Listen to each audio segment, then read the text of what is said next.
Bonjour et bienvenue dans cette nouvelle vidéo. Dans cette partie numéro 4 des scies sauteuses, nous allons commencer à faire des découpes. En premier lieu, et chose importante, l'ensemble des découpes présentées sont à vitesse normale. Je vais commencer d'abord par les découpes droites. C'est un sujet qui revient souvent dans les forums. Bien sûr, il y a la solution de découpe avec des rails, mais tout le monde n'a pas obligatoirement cela sous la main. Ainsi, avec une simple règle en alu ou un morceau de bois bien droit, on peut se servir comme guide.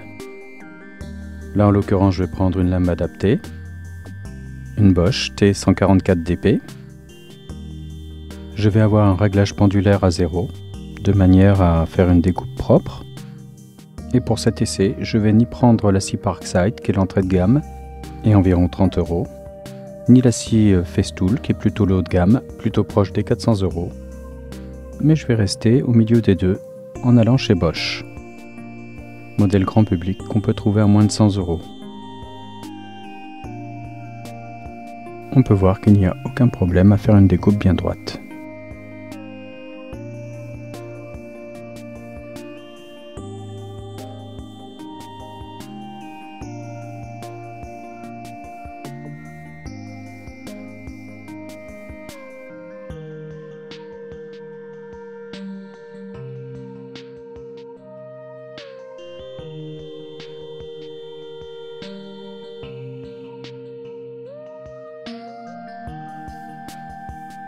Et là, dans le MDF, après un peu de ponçage, on voit que la découpe est droite également.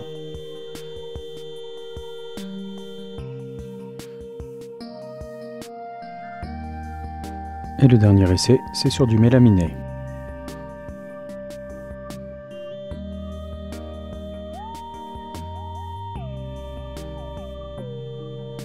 On peut voir que du côté de la machine, on constate des éclats, mais en retournant la planche, on voit très bien que la coupe est propre et nette.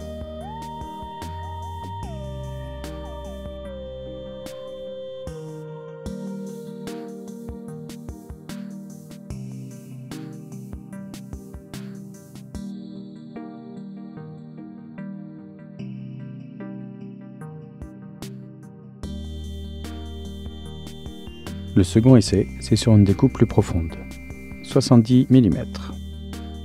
La lame que j'ai essayée précédemment ne peut pas couper une telle profondeur, donc je passe sur une autre lame.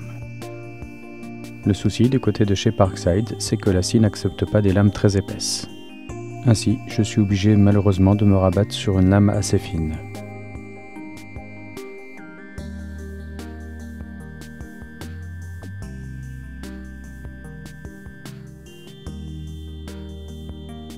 Premier souci, en étant sur un réglage pendulaire à 0, c'est que cela met beaucoup de temps avec Parkside.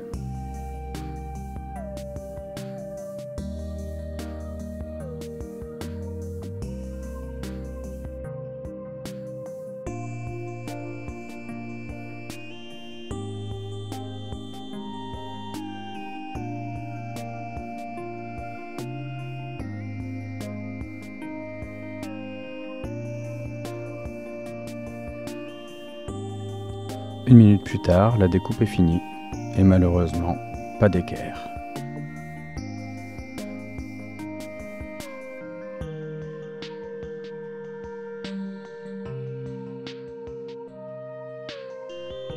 Second essai avec le pendulaire au maximum.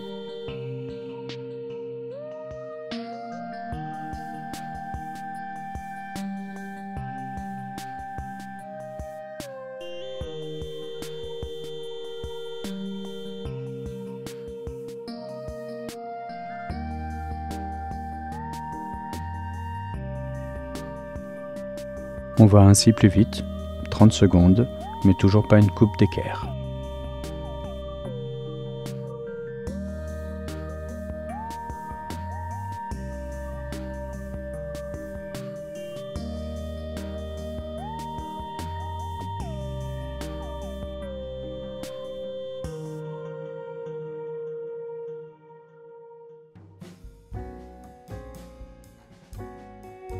Passons du côté de chez Bosch. Pour mes essais suivants, je vais prendre une lame Festool épaisse et adapté pour la découpe d'équerre.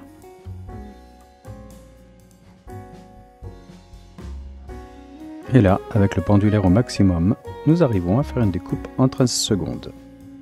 On voit que la scie est beaucoup plus efficace.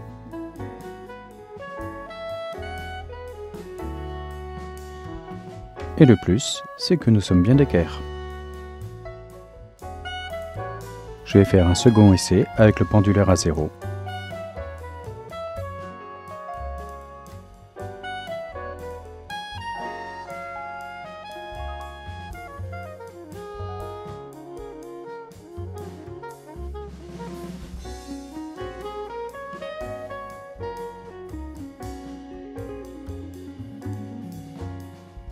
Et là, il nous faut un peu plus de temps, environ 20 secondes.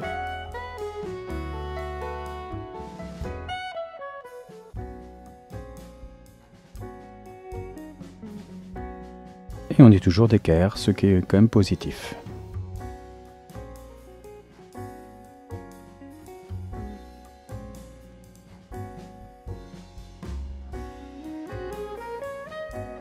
Et maintenant, nous allons chez Festool.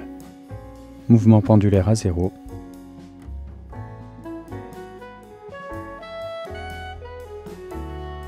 Et pour avoir une découpe d'équerre, il nous faut environ 9 secondes. Et pour finir avec ces découpes profondes, je reste chez Festool, mais avec le mouvement pendulaire au maximum. Et là, 2 secondes, et c'est fini.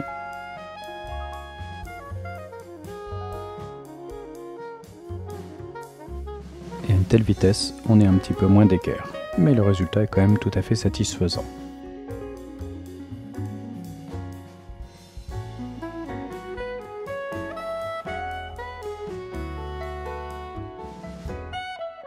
En conclusion, avec une lame adaptée, on peut arriver à des résultats tout à fait appréciables. Dernier sujet évoqué souvent dans les forums, c'est les découpes d'arrondis. Ce que l'on pourrait appeler des découpes de chantournage.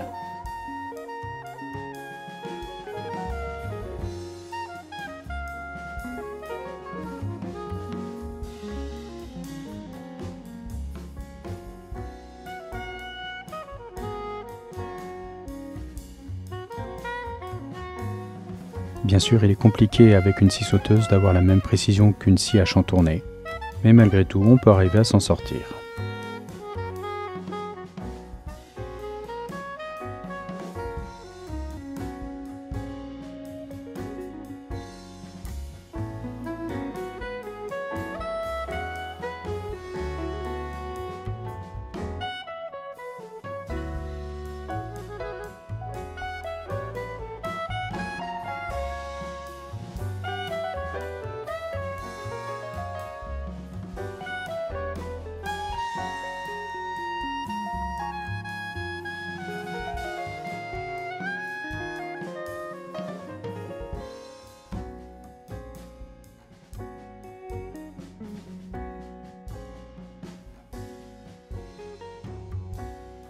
Ainsi, avec la lame Bosch, la T119BO, on peut voir qu'on peut arriver à faire des rayons très serrés.